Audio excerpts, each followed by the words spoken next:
My family has a little vacation home in Colorado. My parents are avid skiers, which was the motivating factor behind that purchase. The home has been in the family since before I was born. It's definitely showing its age in a lot of ways, but it's also like 40 years old. It's not going to look new. My dad's had to do a lot of upkeep on the place over the years. It's still in our family today, and it's really on its way out at this point.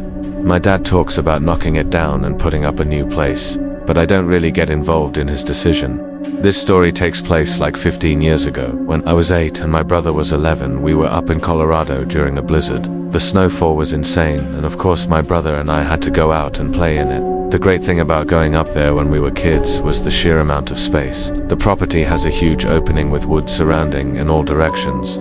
There's a dead-end RD that goes downhill, which leads to a few more, almost equally big properties.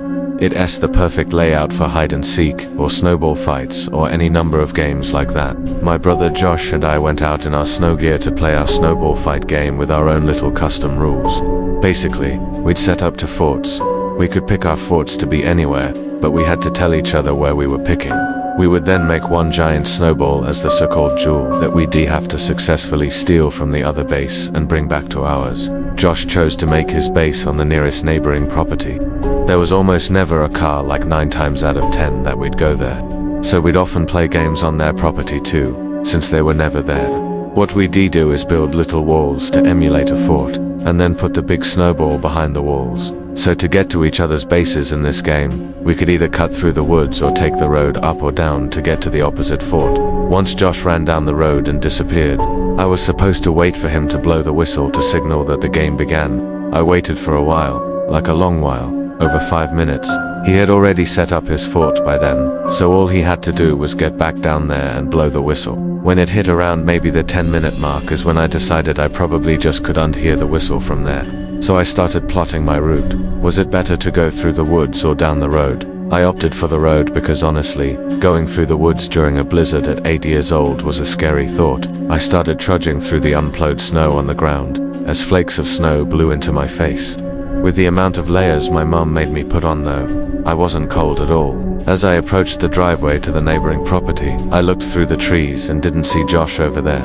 With all the brush and trees bare in the winter, it was quite easy to see through the woods, so I cut into the property through the trees to kind of sneak in, but Josh was literally nowhere in sight. I saw his forte, so I looked around, and when I could confirm he wasn't anywhere in sight, I approached his fort to grab the jewel. Before I could, I heard a woman's voice yelling out, "Excuse me, are you looking for your brother?"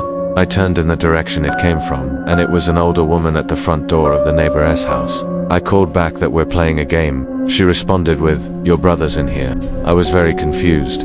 I started walking towards the front steps of the house, and as I got closer, the woman's face got clearer.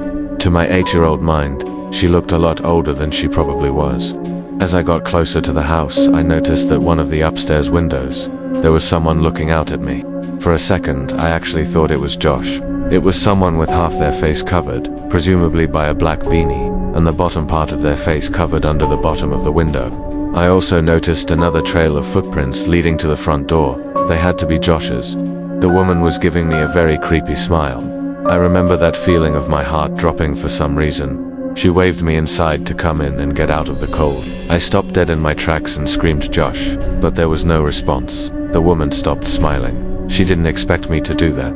I also noticed that the other trail of footprints was doubled over. If it was Josh, his footprints turned around and headed back towards the woods. I then heard heavy footsteps from inside the house. They sounded like they were upstairs coming down. I started to run, and the woman screamed something at me or someone else that I didn't understand. I looked back once at the house, and that face that was upstairs at the window before was no longer there. I ran off the property, back on the road, running through my previous footsteps. I started to hear my dad's whistling from up the hill, the whistling he'd do to get my brother and I home at dinner time. When I made it back to our driveway, my dad and Josh were there already, having been on their way to get me. Before I could even try to explain what just happened, Josh was already telling me that there were people in the neighbor's house telling him to come inside. I said the same exact thing happened to me, so my dad went down there with some kind of weapon in his hand, while we waited in the home with our mum. He came back after a long while and said that the front door was locked and no one was answering. So we went to another neighbor's house and they knew the owners of the house and they called them. This part still gives me chills whenever my dad mentions what he was told. The owners of that house were not there that weekend. Nobody was supposed to be in the house. The cops were called and everything, and my brother and I did have to speak to one of the officers on scene to describe the woman. After that, we were no longer involved. According to my dad, the back door was unlocked and the house was investigated, which turned up nothing. For this reason, my parents took home any extra valuable things in fear of a break-in while we were gone. After that day, we steered clear of playing on that property just from the creepiness factor of that memory alone. Thank God we didn't go in that house. I've been skiing for as long as I've been able to walk. My parents used to ski competitively. That's actually how they met. So it was really important to them that my siblings and I learned as early as possible. Fast forward about 20 odd years and that's how old I am now. This story happened to me a few winters ago. When I was 21 years old, I was a senior in college. Everyone knows the best skiing accessible to the northeast is Vermont. It was going to be a trip like any other. It was me, Jaden, Rylan, and Amir. I can't remember for the life of me what mountain we were skiing that trip, as Jaden had booked the whole thing and Rylan was driving. What I do remember was that it was massive, with like 7 ski lifts covering all the different peaks. If I had to guess, it was Killington. We skied nearly 2 full days, and I'm sure there were still trails we missed. That's how big it was. It was the second day. After skiing the day before, we had a pretty good grasp on the trails we enjoyed. So this day would mostly be about testing ourselves and pushing the limits, as per tradition. I'd also be lying if I said we didn't have a handful of fireball shooters to liven things up. We were having an extremely enjoyable trip. The double blacks never got boring, and racing down each slope was its own little game. We had maybe an hour left until the lifts closed. We were all exhausted, but we knew as soon as we hit the road to head home, we'd instantly miss the mountain again. We were contemplating how we would end the trip at the top of the lift, when 2 girls without their helmets made their way over to us. Now this might sound a little odd to some people, but I wouldn't be doing this story justice if I left out this detail. The girls, one brunette and one blonde, were drop-dead gorgeous, and I don't say that in any type of strange way. They were just objectively 2 of the most beautiful women I'd ever seen in person. It was disarming. They introduced themselves as Taylor and Devon, and we started making small talk. They basically told us that they were bored because the mountain was full of older folk, which was actually something I'd remarked to my friends about the day before, so it made sense why they approached us. A group of young guys that seemed around their age. Devon seemed like a really seasoned skier, as she kept asking Amir all these technical questions about his skis. Him and Rylan actually owned their own expensive skis, as opposed to renting like Jaden and I always did, which the girls seemed to be impressed with. Taylor made a comment about our shooters, and we jokingly told them that the alcohol unlocked our true ski potential or something dumb like that, which they found funny. To our surprise, Devon pulled out an unmarked bottle and taunted us, calling us bitches for sticking to a drink as tame as Fireball. The 4 of us welcomed the challenge and happily swigged some of their bottle, which I could tell sent Rylan a little over the edge. He tends to drink more than he could handle, so this wasn't too surprising. I made a note not to drink too much, because something about this whole situation just rubbed me the wrong way. I still had trouble believing that these 2 girls would want anything to do with some dumb kids like us, especially since we were all wearing helmets, and our faces weren't exactly visible. Things were going really well though. Amir was being his usual, overly flirtatious self, but Taylor seemed like she was into it, so I didn't complain.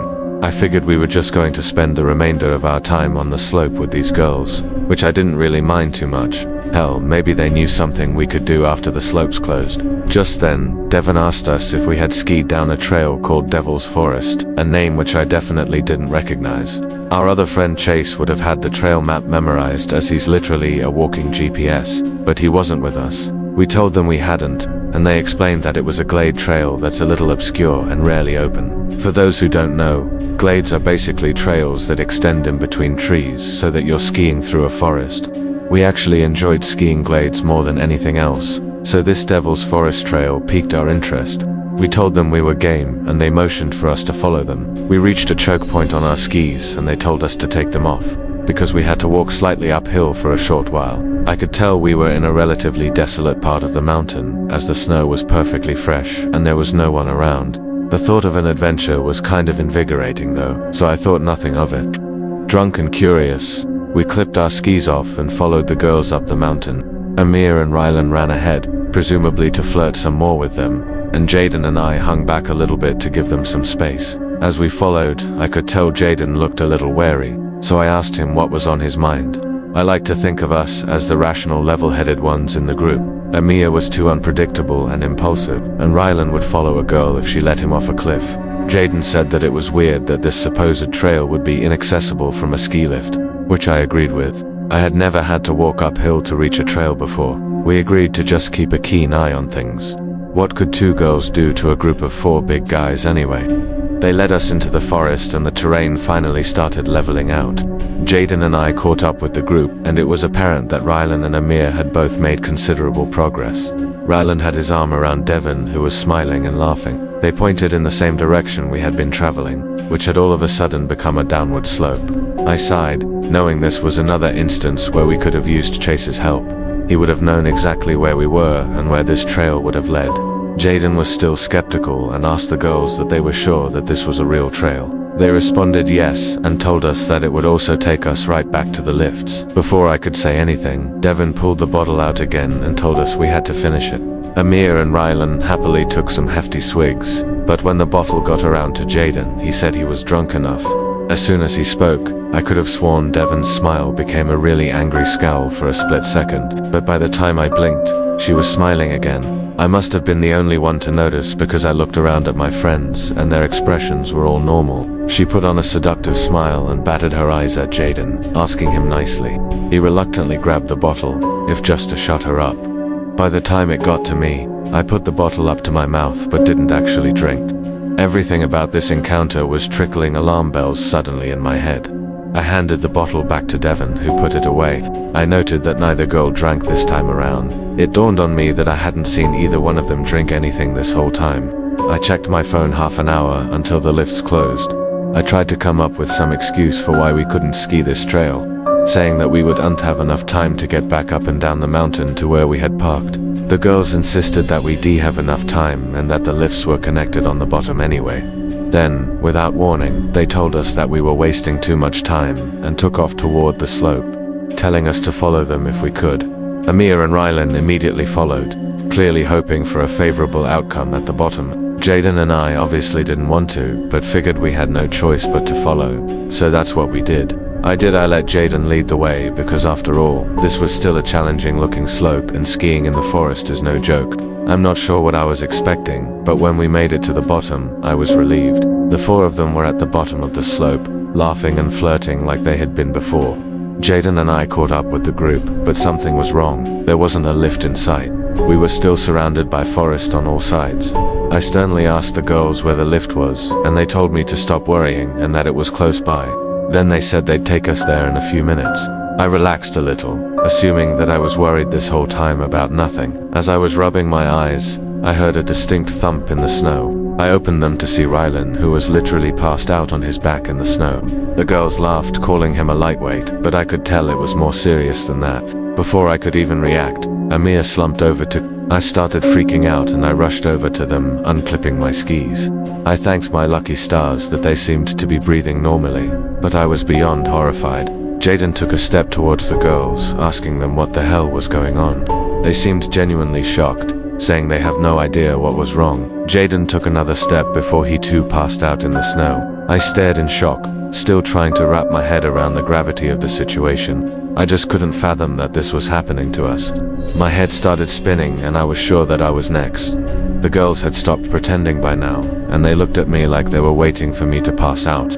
I felt myself getting dizzy, so I sat down in the snow, even though I wanted to stay on my feet. I demanded to know what they had given us. They didn't respond or even move for that matter. I yelled at them over and over again, but they still didn't react. I wanted to get up, but I quite literally couldn't stand. I didn't pass out, though. I kept my eyes open the whole time. Eventually, Taylor turned to Devon and said something along the lines of, "He must have not drank enough." She looked more pissed off than anything. Devon cursed before telling Taylor that they had to go. I was still frozen. After unclipping their skis, I watched them take Amir and Rylan's skis before trudging off into the woods. I had to do something, but my body still felt numb. I couldn't just let them walk off with my friend's skis. I knew they wouldn't be able to move that fast, carrying 2 sets of skis each, especially through the snow. Another few minutes passed and I started to regain control of my body. I stumbled after their tracks in the snow, but it was actually freakish how far they'd gotten, even with all that added weight. Eventually, I turned to bend and saw them in the distance, way ahead of me. I figured as long as I kept them in sight, I'd be able to track them down. I followed for a couple minutes, and that's when things got crazy. The forest gave way to a clearing, which I could see turned into a road. We must have literally been on the opposite side of the ski mountain, which made sense looking back. That's when I noticed the van parked in the distance. I stopped in my tracks at the edge of the woods. The side of the van opened and 4 big-looking dudes stepped out to intercept the girls. The girls motioned for the guys to get back in the van, and one of them turned and pointed directly at me. That's when I realized I was in too deep, and also felt like an idiot for leaving my helpless friends unconscious in the woods. The guys from inside the van seemed to be debating whether or not they should leave or chase me, and I wasn't waiting another second. I started wobbling back the way I came, knowing I'd be able to find my friends on the account of the tracks I left behind in the snow. I found them, still passed out. I figured Jaden had had the least to drink, so I tried shaking him awake first. After a couple of handfuls of snow to the face, he was awake enough to talk. I told him what had happened, still in shock. We tried waking Amira and Rylan up, but had no luck. Jaden and I figured we had no better option than praying those guys did, and decide to track us down, but they never came. I might not be telling this story if they had. We waited about an hour for our friends to wake up, and when they finally did, we told them everything. We had a million questions. Who were those girls? Who were those other guys? What were they going to do to us? It was chilling, imagining what could have happened had I not been quick enough to pretend to drink. Best case scenario was that we would have just woken up robbed, but even that would have been horrible. Something tells me that no one would go to those extremes just to rob some broke college-looking kids. Besides, who really keeps valuables on them when skiing? I guess Amir and Rylan's expensive skis were worth stealing, but it still felt like overkill. Plus, how would they have even known that we had expensive skis with us as opposed to renting? Things didn't make sense. Finding the car was hell. Reporting it to the police was hell. The drive back home was hell. The people running the mountain swore they'd identify those people, but we obviously had to get back on the road and couldn't verify that. The police took it a little more seriously and told us we'd be updated should anything come up. I think it even made local news, but it's been years now and they obviously never found everything. To this day, we have no idea what kind of roofie they even gave us. Nothing online described anything that was so effective so quickly, especially in a moderately small amount. Our best guess was that the substance was a mix of drugs, which makes sense because all my friends were feeling kind of woozy after they woke up. Those girls and whoever else was behind the whole thing were some sick people. I can only hope it was just an elaborate robbery and nothing more sinister. This is going to sound a little weird, but bear with me. Every winter, my friends Kyle, Ricky and I have this little tradition of walking out onto this frozen lake a few towns over. It's not some grand event or anything, we just do it for fun. There's something about the vibe of being out there on the ice, surrounded by the quiet stillness that feels almost otherworldly. It's just one of those simple things we've always enjoyed. Call us weird, but we can never get enough of the serenity. If you've ever been out in nature by yourself, with the only sound being the gentle patter of snowflakes, you know what I'm talking about. It feels like you've got a piece of nature all to yourself. The photos always turn out great too, which is a huge plus for a couple of edgy guys like us. This happened this past winter. It's April as I'm writing this, so about 4 months ago now. I know what you're probably thinking, but don't worry, none of us fell through the ice. That's not what this story is about. It was snowing pretty heavily that night, which was the main reason we decided to go. It had been consistently below freezing for a couple of weeks too, so we were relatively confident the lake was completely frozen over. I'd personally take winter over summer any day of the week. I bet all my friends would agree. There are about a million reasons why, but one of them is as simple as the snowfall itself. First of all, it's just pretty. What I like most about it, though, is that you'll never find yourself in complete darkness. Even after sunset, the world isn't entirely dark. The light reflecting off the white snow blends day and night, so you're left with this really surreal feeling that doesn't arise from anything else. The moon was also pretty full that night, so that feeling was amplified. Kyle was driving that night. He had a pickup that handled pretty well in the snow, so we just played it safe and let him drive. even though Ricky was usually the one who chauffeured us around. The lake itself is surrounded by a thin forest, so we couldn't actually drive all the way to the water's edge. I don't think forest is the right word. It's really just a cluster of sparsely scattered trees, but it's more than enough to prevent a car from driving through. We parked in a nearby lot and got out of the car.